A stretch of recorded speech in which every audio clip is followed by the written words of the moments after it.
you up to date now on the situation in the Middle East. Israel has renewed calls for people to leave parts of southern Gaza as its forces expand their military operation there. Well, let's get more with our military analyst, Sean Bell, who joins us now. And Sean, just tell us more. We know that the campaign is now ramping up across the whole of the Gaza Strip.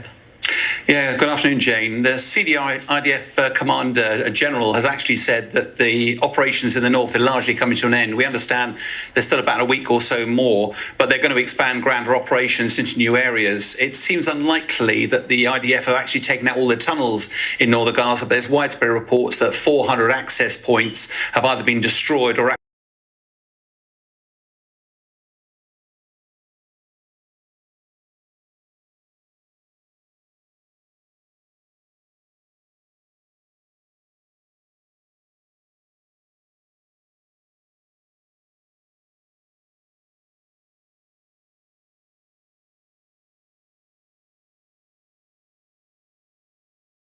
actually sealed off. But it's pretty clear they're extending their bombing campaign now down to the south of Gaza, bombing overnight at the Rafah area, Rafah city, which a lot of that was left in rubble. The IDF have also issued evacuation orders for personnel around the Khan Yunis area. Of course, that's the home of Yahya Sinwar. And all of this is on the backdrop of growing US concerns about the number of casualties, and more needs to be done.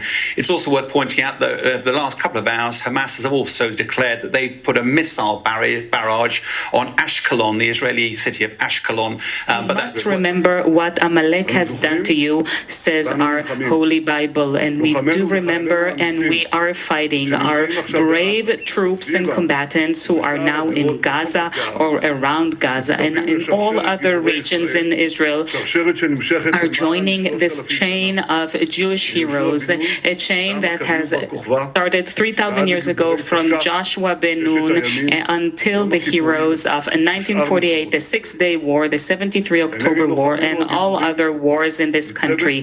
Our hero troops, they have one supreme main goal: to completely defeat the murderous enemy and to guarantee our existence in this country. We've always said, never again. Never again is now.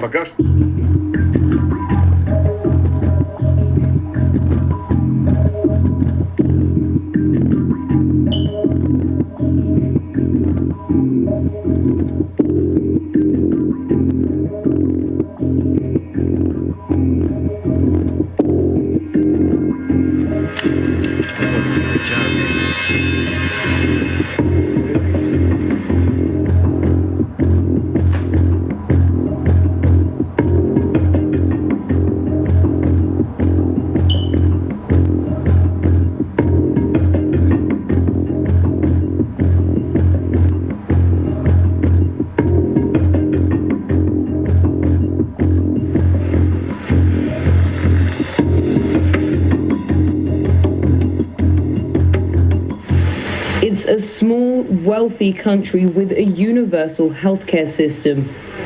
That largely explains how Israel has become a world leader in the COVID-19 vaccination drive. It's inoculated 15% of the country's 9.3 million population in about 2 weeks. The plan: order early, pay a lot, and digitize distribution. The first big decision was paying a premium to get early vaccines. Israeli authorities have not publicly said what they paid for the vaccine developed by Pfizer and BioNTech, but one official claimed it was about $30 per vaccine dose, twice the price elsewhere. Pfizer said in a statement that it uses a tiered pricing formula based on volume and delivery dates, but declined to give further details. The next step was becoming a model. Israel offered the pharmaceutical companies a quick rollout that could serve as a template for the rest of the world, promising swift results from a small country with a digitized distribution network. But their vaccination campaign has not been without criticism and hurdles. Palestinians in the Israeli-occupied West Bank and Gaza Strip face a long wait for vaccines. Health officials estimate they will begin receiving doses in February through the World Health Organization. Netanyahu's opponents also accuse his right-wing Likud party of using the vaccination campaign for political gain ahead of a March 23rd election. They say he lacks a clear long-term strategy for dealing with the impact of COVID-19, charges the government. My friends just got killed. The Holocaust all over again. We don't deserve this. I feel like broken inside of me. I feel like empty inside of me. I can see that all over the world there's so much hate and anti-Semitism. Chasing Jews around the world right now, and we're just modern with TikToks and iPhones. Here in Israel, our hearts are broken. People are crying out for help. They're grieving, they're mourning, they're in shock. I'm at a demonstration right now for the release of the hostages. It's heartbreaking. So I'm going out to show Israelis the support that have come in from your comments that has completely encouraged me and uplifted me and touched my heart, and I want to share that here with the people of Israel. So come along with me. There's rockets all over. Yeah. There's sirens all over. It's so scary. Yeah. You feel threatened. It's not about only the south. They can come to Tel Aviv. They can come to my house. I feel like broken inside of me. I feel like empty inside of me. We feel like it's happened inside my house. Like we are sitting Shiva inside of the house. We're talking about someone who got murdered, who got killed, about the stories. It's terrible to understand that all my friends that fighting in Gaza can kill. It's terrible. Right. People in my age fighting right now in Gaza. People in my age more or less kidnapped. I can see that all over the world there's so much hate and anti-Semitism. Yes. That put my country, our country, Israel, under danger. Yeah. So many people lost their lives. So many children. I know. My friends just got killed. Your friends? My friends. I served in Balchat Chilot Vatzala. Okay. And the terrorists came to the base in Zikim, in Ashkelon. All the commanders are killed, but all the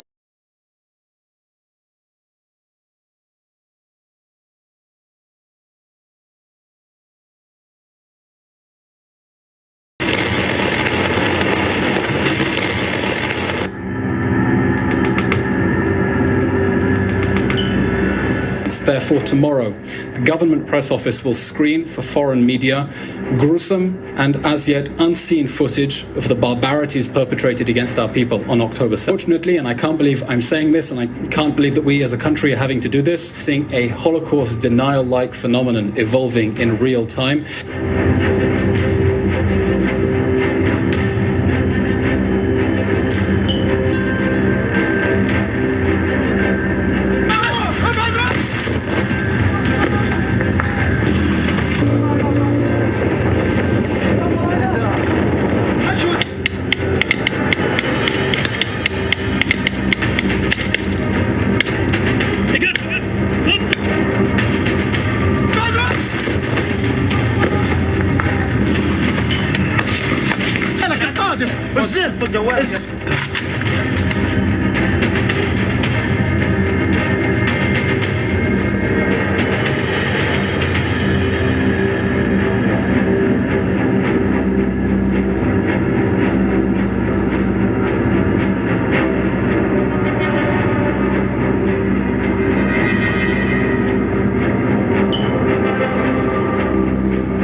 Since the October 7th massacre, the IDF has been collecting footage from body cams taken by the Hamas death squads as they rampage through the communities in southern Israel, butchering everyone in sight.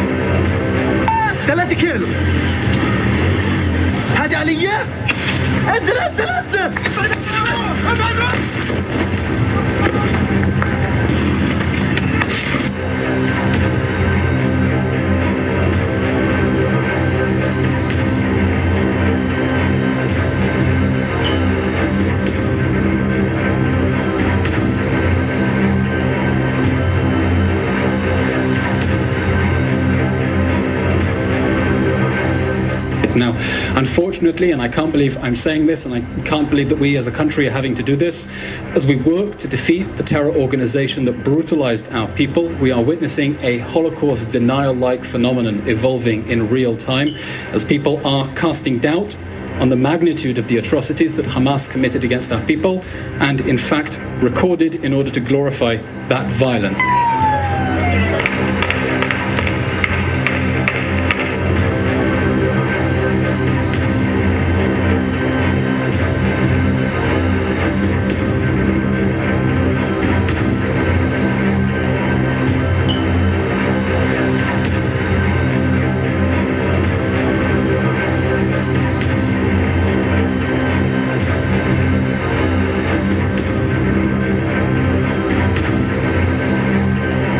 Therefore, tomorrow, the government press office will screen for foreign media gruesome and as yet unseen footage of the barbarities perpetrated against our people on October 7th. This is footage that has not been made public.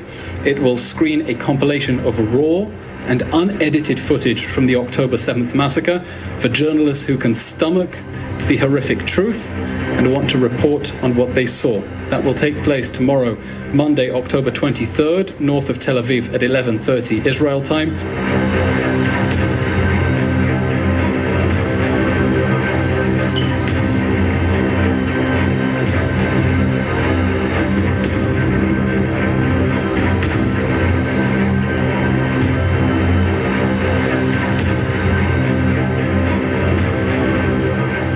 It's Al-Qaeda material, official Al-Qaeda material.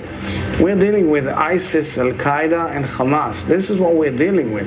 And in this material, there were instructions how to produce chemical weapons. It speaks about arson, and it speaks about various chemicals that come out and produce chemical weapons. Simple as that. Last night, 2020 presidential candidate Bernie Sanders suggested to me that Israel should now decline the billions of dollars it receives in U.S. aid annually. But the idea that a member of the United States Congress cannot visit a nation, which, by the way, we support to the tune of billions and billions of dollars, is clearly an outrage. And if Israel doesn't want members of the United States Congress to visit their country to get a first-hand look at what's going on, and I've been there many, many times, but if he doesn't want members to visit, maybe he can respectfully decline the billions of dollars that we give to Israel. All right, so what's the foreign aid? What's the billions of dollars that Sanders is talking about? Here's the deal. The United States has been sending money to Israel for decades. In fact, Israel has been the largest cumulative recipient of U.S. foreign assistance since World War II. Now, so far, Israel has racked up a total of approximately $142.3 billion in aid. This is bilateral assistance, missile defense funding, and other forms of military aid and cash aid. Just to give you the scope of how much this is annually, Israel received $3.2 billion in aid in the fiscal year 2017 alone. The same year, the U.S. spent more than $46 billion in total foreign aid. About 7% of that went to Israel. The only two countries in 2017 that received more were Afghanistan and Iraq. In 2016, the United States formally signed a foreign aid agreement with Israel. It's the largest aid package in American history. It requires the United States to send $38 billion in military aid to Israel over a 10-year period, and it prohibits any future president from withdrawing from the agreement until 2020. How are U.S. tax dollars being spent on Israel? Another strike on that terror. Through a lot of military funding. Since Israel's creation in 1948, the United States has provided $236 billion in aid and missile defense funding. Human rights groups say the Israeli army has been using US-made military equipment to attack Gaza. In May 2021, Israeli air raids killed 200 people in Gaza during the first week of violence. Dozens were children. It's why people are increasingly asking, why does the US continue to be complicit in Israel's violation of human rights? Occupation no more! Each year, the US gives Israel $3.8 billion in military aid. That's $38 billion total, signed in a 10-year agreement between Israel and the US. To put this military assistance in perspective, annually, it's $1 billion more aid than the US spent in the fight against the climate crisis. When you do the numbers, it means the average individual US taxpayer gives $26 in military assistance to Israel each year. It's the cost of paying 47,000 elementary school teachers in the US.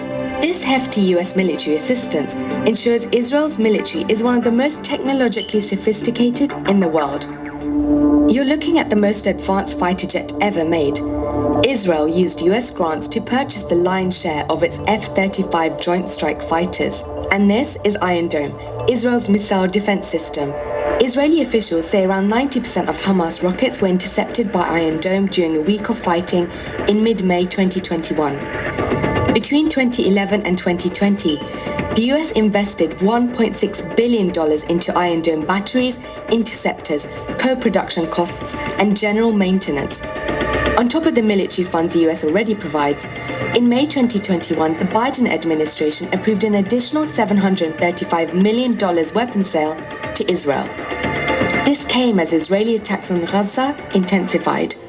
Because, my friends, day after day, year after year, decade after decade, non-violent Palestinian activists struggle against the daily violence and harassment of occupation. Violence and harassment subsidized, by the way, with billions of US taxpayer dollars.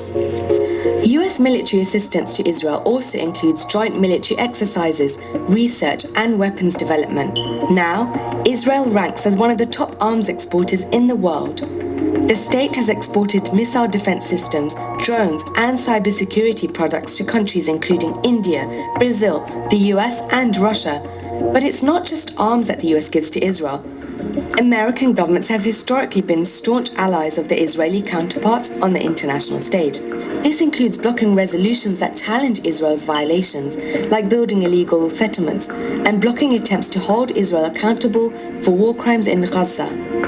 There has not been a significant overreaction. In the span of 1 week, Washington vetoed UN Security Council calls for an immediate ceasefire between Israel and Hamas, not once, not twice, but 3 times. President Biden only added to calls for a ceasefire after 8 days of violence. In fact, the US opposes the International Criminal Court's investigation into alleged war crimes in the occupied territories. Now, US interests in the Middle East might be waning, but Israel's security is still a cornerstone of US foreign policy. Here's what US Secretary of State Antony Blinken had to say. As we've said before, Israel has the right to defend itself. There is no equivalence between a terrorist group indiscriminately firing rockets at civilians and a country defending its people from those attacks. Publicly, the US focused on civilian deaths from Hamas rockets. There's no mention of Palestinians killed in Gaza or occupation. This is part of a bigger problem.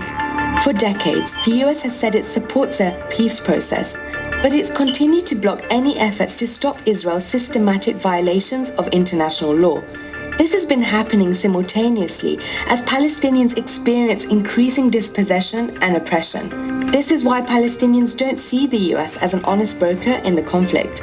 In an effort to pressure Israel to follow international law, Palestinians and their allies have been calling for the boycott, divestment, and sanctions of Israeli goods. But in the US, this form of resistance has been targeted. Many US states are using anti-boycott laws and executive orders to punish companies that refuse to do business with illegal Israeli settlements. Palestinians' rights to nonviolent resistance have been curtailed and even criminalized. Our party leaders have spoken forcefully against BDS, calling its proponents anti-Semitic, despite the same tactics being critical to ending the South African apartheid mere decades ago. So what happens now? Historically, there's been robust bipartisan support for Israel in Congress. From military sales to the fact the US was first to recognize Jerusalem as the capital of Israel in 2017. But now, things might be changing. Domestic support for Israel is facing more scrutiny. And colleagues, Palestinians aren't going anywhere, no matter how much money you send to Israel's apartheid government. For the first time, the US has a Palestinian American woman in Congress, in Representative Rashida Tlaib, and she has support. Alexandria Ocasio-Cortez and a group of progressive Democrats introduced a resolution aimed at blocking the recent $735 million arms sale to Israel, and the pressure against taxpayer funds toward Israel continues. There are 613 commandments for Jewish people. 613. And get dizzy just counting. And the commitment is to observe all of them. How likely is that? Can't even remember them. So obviously, there's a ladder, and there are 613 rungs on this ladder, and different people are on different rungs. The point is, keep going up, don't go down. So even if you're on the second step, which is kind of minimum, fine, just go up, don't go down. So we really don't accept these categories: Orthodox Jews, non-Orthodox Jews, conservative. Jews are Jews, and we're all on the ladder. If you're going up, you're good. If you're going down, not so good. So we have to inspire people to keep going up. So in Israel, there's too much emphasis on what kind of Jew you are. And there's tension there between those who do and those who don't and those who... It's not necessary. It's unhealthy even.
you say to Joe Biden who's here right now? I traveled 9 hours from Kentucky, Louisville, Kentucky. Joe Biden, stop. Please stop the war. No more war. My name is Omar Al-Qadi. We traveled from Charlotte, North Carolina. It's absolutely unbelievable what's going on in Palestine, Ryland. How many more children need to die? How does it feel to see all this support here right now? Alhamdulillah, wallah, alhamdulillah. It's very, very nice. We have a lot of people here today. There's over maybe 100,000 people here in support of Palestine. And that shows that the crimes of Israel are coming out, right? They're losing the media war at the end of the day. A lot of people are being complacent with what's going on in Israel, and they're on the wrong side of history, unfortunately. My name is Sarah. I'm an Egyptian American, and I'm inspired to be here to stand for what is right. And what is right is to stop the genocide and to stop the ethnic cleansing. And who are you here with? I'm here with my family, my mother. I feel terrible. I can't sleep during the night. I can't imagine what's going on. He killed kids, infant, woman. That's no fair. No fair for anybody, any human being. What is your message to mothers in Gaza? I support her all the way. I wish she was here right now. I feel sorry for her, but I can't do anything just to come here to support her. Ceasefire now! Ceasefire now! Ceasefire now! Nasser Abu Sitta, I'm from Gaza, Palestine, and I am here to urge everybody who is making decisions in this government to stop killing children, stop destroying the city. That's not how wars are fought. This is not how you resolve the problems. You're just making it worse. You're from Gaza. Do you have family there? Are you in touch with anyone there right now? I do. We are in touch on and off as situations allow. How are they? What are they describing to you, and what does it feel like to be here as this is happening? They have been through so many wars, and this is the most horrifying experience they ever had. They are just day and night bombardment behind them, above them, around them, and they are lucky to be alive. That's how they look at it. Where in Gaza is your family? Well, it depends what day you're asking. They moved 4 times so far, from one place to the other. My name is Jeff Walker. I think it's important for us to be here today because we see oppression happening all over the place, and I think if we allow oppression to continue to happen without saying nothing, then it's going to continue to exacerbate. And why is it important to bring your kids here today? Why you want them to be here today? I always tell them to be on the right side of history, and absolutely, because the things that's happening in Palestine are the things that we've also been subjected to, in our time in America here as well. And so I tell my kids to understand what's going on in this country and let them know that, give them a quote that Malcolm X said, the media will have you praising the oppressor and shaming the oppressed. And so I just want my kids to be mindful of, how Palestinians stood up for us and spoke about Black Lives Matter, that we also got to speak up for them as well. What's your name? Where are you from? And what inspired you to be here with your children, with your family? I'm Rajat. My name is Rajat Diaz. I'm Palestinian. This is Suhaila. She's just turned 1. And we just had a beautiful birthday party for her. Right after everything happened, I was going to cancel because of what's happening in Gaza. But then I looked at the children there and I said, for children's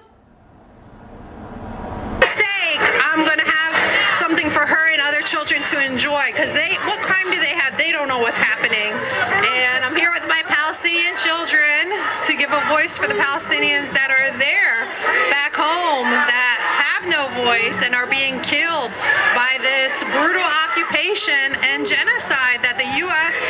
We live here and our tax dollars are supporting this, and this is a big problem, a big issue, and we want this to end as soon as possible.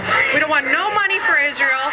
They're committing war crime after war crime and nothing is being done. It's ridiculous. No other place in the world gets this impunity. No other place. What's your message to mothers in Gaza that have lost their children and have lost sometimes multiple of their family members? It's absolutely horrific. Me and my mom, we watch these videos and we just cry and cry and cry. But we're going to tell them, be strong and